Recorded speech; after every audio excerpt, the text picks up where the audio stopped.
Olá pessoal, eu sou a psicóloga Lourdes Possato e eu gostaria de refletir hoje um assunto bastante interessante com vocês, que é a culpa.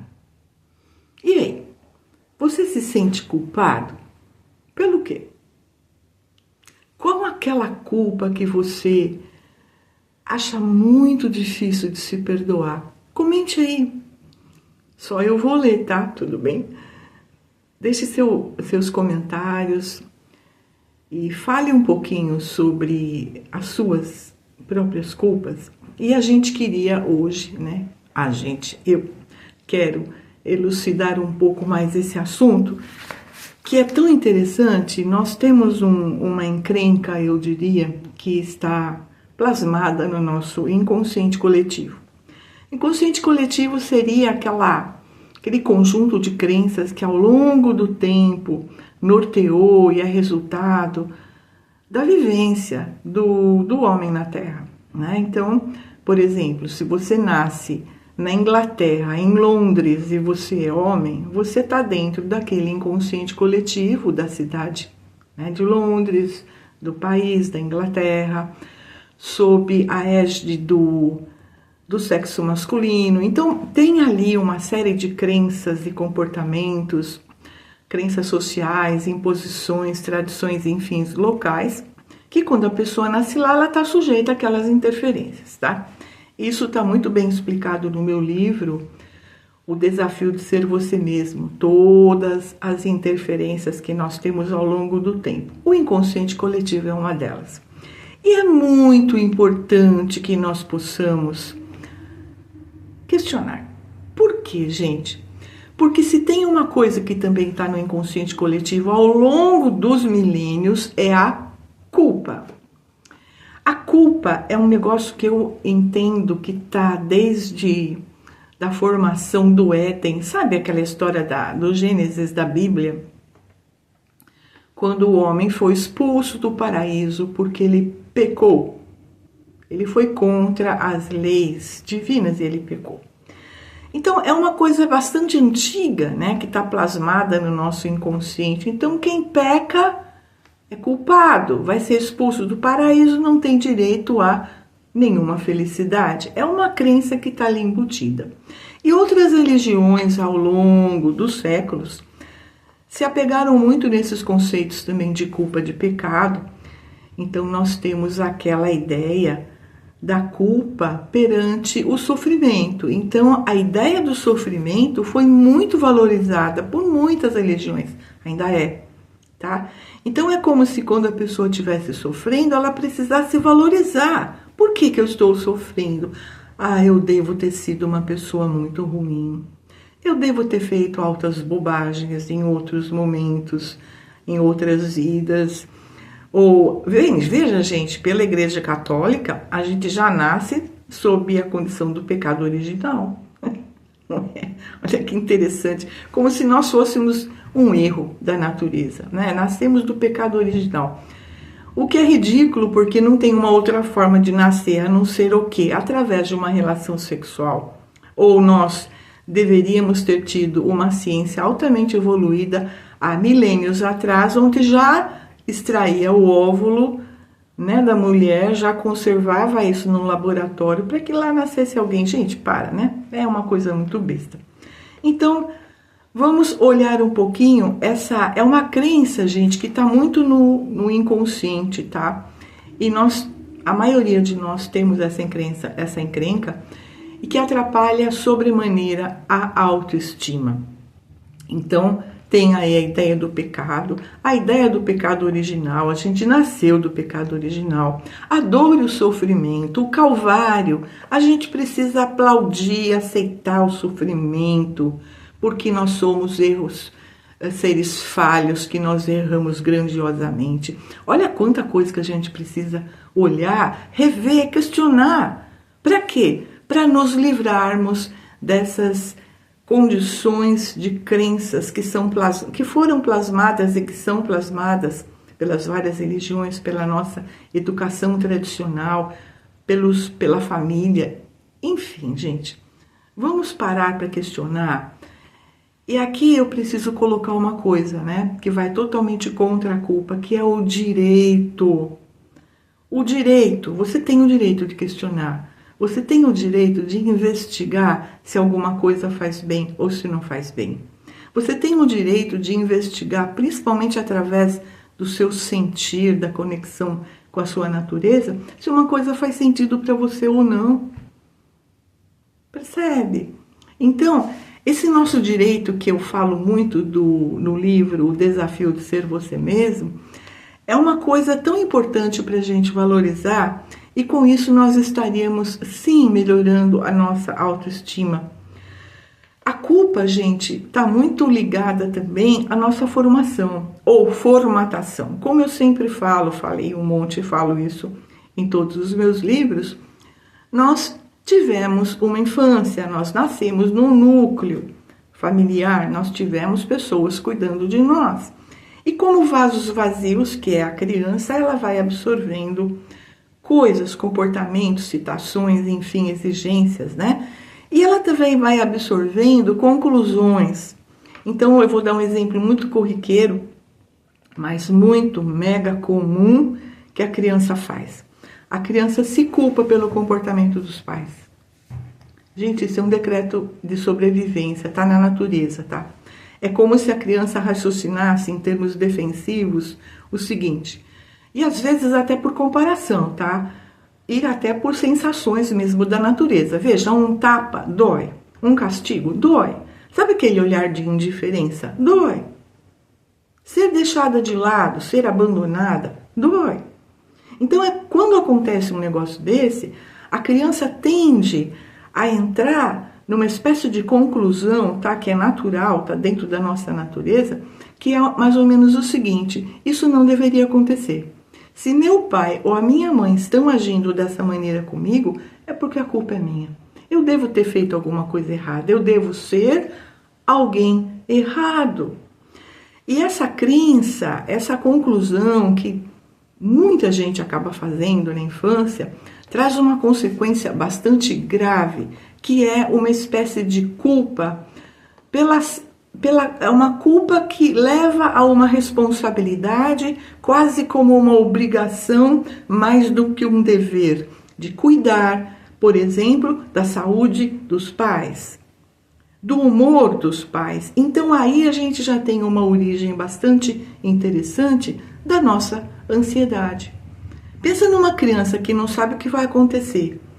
Então ela tá ali naquela, sabe, aquela prontidão, aquela espera, né? Porque ela já apanhou, porque ela já foi colocada de castigo, ela levou uma bronca. Então agora ela está numa condição de ansiedade, onde ela está tentando ser boazinha, onde ela tenta cuidar do humor e da saúde dos pais. Gente, isso não acontece só na infância. Isso é um decreto de sobrevivência que muita gente adota pela vida fora. Então é aquela pessoa dentro do pacotinho que eu chamo da personalidade perfeccionista. Ela não pode errar. Não pode errar. Ela tem que ser maravilhosa. Ela tem que atender todas as expectativas de todas as pessoas, da família, dos pais, dos vizinhos, de todo mundo. Ela não pode receber crítica. Sabe aquela pessoa altamente sensível a críticas? Ela tem medo de exposição. Aqui nós fazemos até um link com a fobia social. A pessoa que detesta ser o centro, ela não pode ser vista, ela não quer ser vista, ela não quer ser notada. Porque vai ter algo errado com ela. E ela morre de medo da crítica. O que é isso, gente? Temos ali um conteúdo de culpa que foi absorvido por alguma coisa ou por várias coisas e momentos e situações lá da infância onde a personalidade foi formatada. Então, essa extrema responsabilidade pela felicidade, pela saúde dos outros, pelo tipo de vida. Então, tem muita gente, por exemplo, gente, nós temos situações que acontecem na nossa vida, desafios, eu diria, todos os dias. Sabe, de repente acontece alguma coisa e a pessoa pode não gostar, um acontecimento qualquer, um desafio que a vida, sei lá, temos aí para resolver, que a vida coloca na nossa mão. E a pessoa para e fala, não, isso não pode acontecer comigo. Onde foi que eu errei? porque eu faço tudo errado, porque eu devo ser um peso, porque eu devo ser uma porcaria. Autopiedade. Culpa embute aqui uma autocrítica muito severa, que lá no fundo diz o seguinte: se eu fosse uma pessoa boa, se eu fosse um cara perfeito, isso não estaria acontecendo. Olha como é grave. Isso é muito grave, porque atrapalha completamente o sucesso da vida de alguém. Atrapalha as realizações, atrapalha o ânimo para criar planos, ir atrás, em busca daquilo que gosta, do sucesso, tá? Eu não vou generalizar 100%, mas eu vou colocar com uma probabilidade bastante alta que isso acontece com a grande maioria de pessoas, de indivíduos. E nós precisamos rever, porque essa culpa, ela se estende a praticamente todos os tipos de frustrações. Eu recebi uma bronca, eu recebi um olhar que eu não gostei, o outro falou de um jeito, não sei não, hein? Isso não foi legal que ele falou. Ai, o que eu fiz de errado? Fulano tá com raiva de mim, credo. Nossa, o que eu fiz de errado? Olha, a coisa é assim, a pessoa assume. Ela não dá razão para ela. Vamos supor que ela reclamou, ela exerceu os direitos dela de reclamar por alguma coisa e alguém não gostou disso. Claro, tem todo o direito de não gostar. A pessoa se ressente, como assim? Sabe, eu não devia ter feito isso. Não, eu falhei, eu exagerei. E fica cavocando, fica criticando, fica cutucando aquela culpa eterna. Gente, e a culpa é justamente o pano de fundo da extrema cobrança, autocobrança, autopressão e aquela postura perfeccionista que quer exercer o controle sobre todas as variáveis da vida, sobre todas as coisas têm que sair do jeito que ela quer, senão ela vai se colocar como culpada.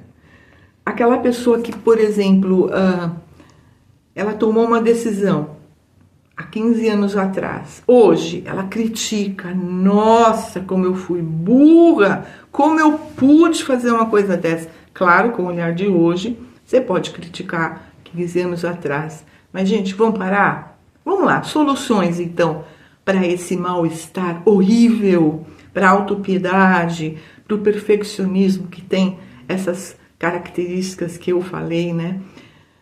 Qual é o antídoto, então, gente?